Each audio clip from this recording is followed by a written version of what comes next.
धम्मपथ गरीबी से मुक्ति की राह। प्रस्तावना। गंगा के किनारे बसी श्रावस्ती नगरी में एक निर्धन परिवार रहता था। इस परिवार के मुखिया का नाम था देवदत्त। वह दिन रात परिश्रम करता, फिर भी 2 वक्त की रोटी मुश्किल से जुटा पाता। उसकी पत्नी सुजाता और पुत्र राहुल भी अपनी दयनीय दशा से दुखी थे। एक दिन देवदत्त को ज्ञात हुआ कि गौतम बुद्ध जेतवन विहार में उपदेश दे रहे हैं। उसने सुना था कि बुद्ध के शब्दों में दिव्यता है जो मनुष्य को जीवन के अंधकार से प्रकाश की ओर ले जाते हैं। अतः वह अपनी गरीबी से मुक्ति का मार्ग खोजने के लिए जेतवन विहार पहुंचा। प्रथम मार्ग, सही दृष्टि, सम्यक दृष्टि। देवदत्त बुद्ध के पास पहुंचा और करबद्ध होकर बोला, भांते, मैं निर्धन हूँ, मेरा परिवार कष्ट में है, कृपया मुझे गरीबी से मुक्त होने का उपाय बताए। बुद्ध मुस्कुराए और बोले, देवदत्त, गरीबी केवल धन की कमी से नहीं आती, ये सही दृष्टि के अभाव से भी उपजती है। यदि तुम सही दृष्टि विकसित करोगे तो अपनी दशा बदल सकते हो। देवदत्त ने जिज्ञासु भाव से पूछा, भांते, सही दृष्टि क्या है? बुद्ध ने एक कथा सुनाई। किसी नगर में एक किसान था जो सारा दिन खेत में परिश्रम करता, फिर भी निर्धन रहता। एक दिन एक ज्ञानी संत उसके गांव आए। किसान ने अपनी कठिनाइयां बताई। संत ने कहा, तुम्हारा मन धन संपत्ति की कमी पर केंद्रित है, इसलिए तुम्हें केवल अभाव ही दिखता है। यदि तुम अपनी दृष्टि बदलकर अवसरों को देखो तो तुम्हारी स्थिति बदल सकती है। किसान ने संत के वचन को हृदयंगम किया और अपने खेत की ओर ध्यान से देखने लगा। उसने देखा कि उसकी भूमि बहुत उपजाऊ थी, लेकिन वह केवल साधारण फसलें उगाता था। उसने नई फसलें उगाने का प्रयास किया, जिससे उसकी आय बढ़ गई। धीरे धीरे वह समृद्ध हो गया। देवदत्त को समझ आ गया कि वह केवल अपनी गरीबी पर केंद्रित था, अवसरों पर नहीं। उसने संकल्प लिया कि अब वह जीवन को एक नई दृष्टि से देखेगा। द्वितीय मार्ग, परिश्रम और धैर्य, सम्यक कर्म। बुद्ध ने कहा, सही दृष्टि अपनाने के बाद परिश्रम और धैर्य भी आवश्यक है। केवल विचार करने से कुछ नहीं होगा, प्रयास भी करना होगा। देवदत्त ने पूछा, भांते, मैं तो पहले से ही परिश्रम करता हूँ, फिर भी निर्धन हूँ, इसका क्या कारण है? बुद्ध मुस्कुराए और बोले, सिर्फ परिश्रम ही पर्याप्त नहीं, सही दिशा में परिश्रम भी आवश्यक है। बुद्ध ने एक और कथा सुनाई।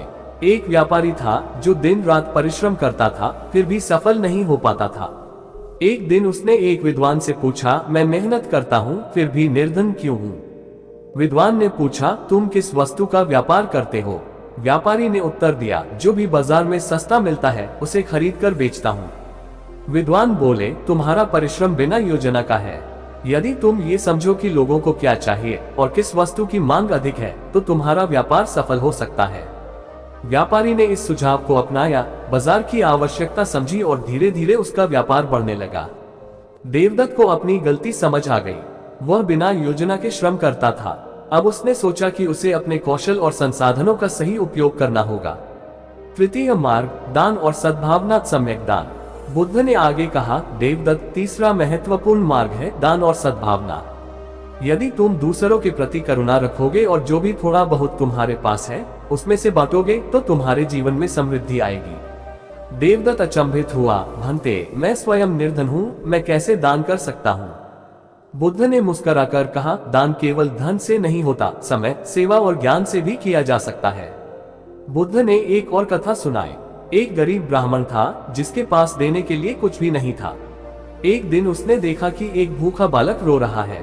उसके पास खाने के लिए कुछ भी नहीं था, लेकिन उसने बालक को स्नेह से पुचकारा और उसके लिए आश्रय ढूंढा। कुछ दिनों बाद नगर के राजा को ब्राह्मण की उदारता का समाचार मिला। राजा ने ब्राह्मण को सम्मानित किया और उसे राजकीय विद्वान बना दिया। इस प्रकार उसकी गरीबी समाप्त हो गई। देवदत्त को समझ आ गया कि समृद्धि केवल धन से नहीं आती, बल्कि उदारता और सद्भावना से भी आती है। उसने संकल्प लिया कि वह अपने ज्ञान और समय से दूसरों की सहायता करेगा। परिणाम, समय बीता और देवदत्त ने बुद्ध के 3 मार्ग अपनाए, सही दृष्टि, परिश्रम और धैर्य तथा दान और सद्भावना। उसने अपने कार्य में नई सोच विकसित की, सही दिशा में परिश्रम किया और लोगों की सहायता की। धीरे धीरे उसका जीवन बदल गया और वह एक सफल और सम्मानित व्यक्ति बन गया। एक दिन वह पुनः बुद्ध के पास पहुंचा और बोला, भांते, आपकी शिक्षाओं ने मुझे अंधकार से प्रकाश की ओर ला दिया। अब मैं निर्धन नहीं हूँ, न केवल धन में बल्कि मन में भी। बुद्ध मुस्कुराए और बोले, देवदत्त, वास्तविक समृद्धि धन में नहीं बल्कि सही दृष्टि, सही परिश्रम और सही करुणा में है।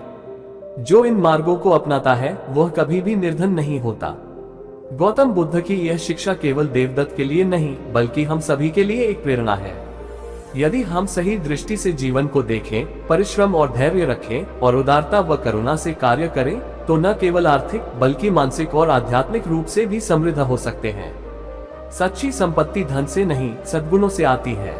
धम्मपथ गरीबी से मुक्ति की राह भाग 2। देवदत्त ने बुद्ध की शिक्षाओं को आत्मसात कर लिया था, लेकिन यह अंत नहीं था। जीवन में नई चुनौतियां उसके समक्ष खड़ी थीं। क्या वह बुद्ध के दिखाए 3 मार्गों पर स्थिर रह सका? क्या उसने अपने नए ज्ञान को और अधिक गहराई से समझा? आइए इस कथा को आगे बढ़ाएं और देखें कि कैसे देवदत्त का जीवन और अधिक रूपांतरित हुआ। अध्याय 4, आत्मज्ञान की शक्ति। समय बीतता गया और देवदत्त की दशा सुधरने लगी। उसने अपने परिश्रम को सही दिशा दी, अवसरों को पहचाना और धीरे धीरे उसका व्यापार चल निकला। मगर एक दिन एक व्यापारी ने उसे धोखा दे दिया। उसका पूरा धन डूब गया और वह फिर से निर्धन हो गया। ये देखकर उसका मन दुखी हो गया। उसने सोचा, क्या मैंने सब व्यर्थ में किया? क्या मेरा भाग्य ही ऐसा है? वह निराश मन से फिर बुद्ध के पास पहुंचा। बुद्ध ने मुस्कुराकर पूछा, देवदत्त, क्या तुमने सम्यक दृष्टि अपनाई थी? देवदत्त ने सिर झुका लिया। भंते, मैंने व्यापार में अवसर तो पहचाने, लेकिन मन में डर और लोभ को स्थान दे दिया। मैंने अधिक लाभ के लिए बिना जांचे परखे निवेश कर दिया और अब सब कुछ खो दिया। बुद्ध ने कहा, तुम्हारी असफलता तुम्हारी भूल नहीं बल्कि तुम्हारा शिक्षक है। जब तक तुम अपने भय और लोभ पर विजय नहीं पाओगे, गरीबी से मुक्त नहीं हो पाओगे। देवदत्त ने पूछा, भंते, भय और लोभ से मुक्ति कैसे मिले? बुद्ध ने उत्तर दिया, आत्मज्ञान से। जब तक मन भटकता रहेगा तब तक गरीबी केवल धन की कमी नहीं बल्कि मानसिक दुर्बलता बनी रहेगी। इसके बाद बुद्ध ने एक कथा सुनाई। ग्रेटर देन एक बार एक राजकुमार जंगल में शिकार के लिए गया। वह रास्ता भटक गया और एक साधु के आश्रम पहुंचा। वहां उसने साधु से पूछा, क्या आप मुझे मेरे राज्य का मार्ग दिखा सकते हैं? साधु ने मुस्कुराकर कहा, मैं तुम्हें मार्ग दिखा सकता हूं, लेकिन पहले तुम्हें अपने भीतर का मार्ग खोजना होगा। राजकुमार ने पूछा, क्या अर्थ है इसका? साधु ने कहा, जब तक तुम अपने मन के भय और लोभ को नहीं समझोगे, तुम सदा भ्रमित रहोगे। देवदत्त को समझ आया कि केवल बाहरी परिश्रम ही पर्याप्त नहीं है, बल्कि मानसिक स्थिरता भी आवश्यक है। उसने ध्यान और आत्मनिरीक्षण की साधना शुरू की। धीरे धीरे उसने अपने भय और लोभ पर काबू पाया। अब उसने व्यापार में केवल लाभ नहीं बल्कि दीर्घकालिक संतुलन को प्राथमिकता दी। उसने धैर्यपूर्वक कार्य किया और इस बार उसका व्यापार और भी अधिक फला फूला। अध्याय 5, धैर्य और विश्वास की परीक्षा। कुछ वर्षों बाद देवदत्त अब केवल अपने लिए ही नहीं बल्कि पूरे नगर के लिए प्रेरणा बन चुका था। उसने निर्धनों के लिए एक धर्मशाला बनाई जहां वे भोजन और आश्रय पा सकते थे। किंतु जैसे जैसे उसकी ख्याति बढ़ी, कुछ स्वार्थी लोग उससे ईर्ष्या करने लगे। नगर के कुछ प्रभावशाली व्यापारियों ने राजा के कान भर दिए कि देवदत्त अपनी दानशीलता के कारण लोगों को कामचोर बना रहा है। यदि सभी को बिना परिश्रम के भोजन मिलेगा तो लोग आलसी हो जाएंगे। राजा ने देवदत्त को दरबार में बुलवाया और पूछा, क्या तुम सच में ऐसा कर रहे हो? देवदत्त ने विनम्रतापूर्वक उत्तर दिया, महाराज, मैं केवल भोजन नहीं बांटता, मैं ज्ञान भी बांटता हूँ। मैं उन्हें जीवन का सही मार्ग दिखाता हूँ जिससे वे आत्मनिर्भर बने। राजा ने परखने के लिए कुछ दूत भेजे। उन्होंने देखा कि देवदत्त केवल अन्न ही नहीं बल्कि लोगों को कार्य कौशल भी सिखा रहा था। उसके आश्रय में आने वाले लोग कुछ ही समय में अपने पैरों पर खड़े हो रहे थे। राजा ने देवदत्त को सम्मानित किया और कहा, सच्ची समृद्धि केवल धन अर्जित करने में नहीं बल्कि दूसरों को आत्मनिर्भर बनाने में भी है। अध्याय 6, गरीबी की अंतिम समाप्ति। अब देवदत्त केवल एक साधारण व्यापारी नहीं रहा, वह पूरे नगर में एक मार्गदर्शक बन चुका था। लोग उससे सलाह लेने आते और वह बुद्ध की शिक्षाओं को सभी तक पहुंचाता। एक दिन एक युवक उसके पास आया और बोला, गुरुजी, मैं बहुत निर्धन हूँ, मेरे पास कुछ भी नहीं है, कृपया मेरी सहायता करें। देवदत्त मुस्कुराया और उससे 3 प्रश्न पूछे। 1, क्या तुम में सही दृष्टि है?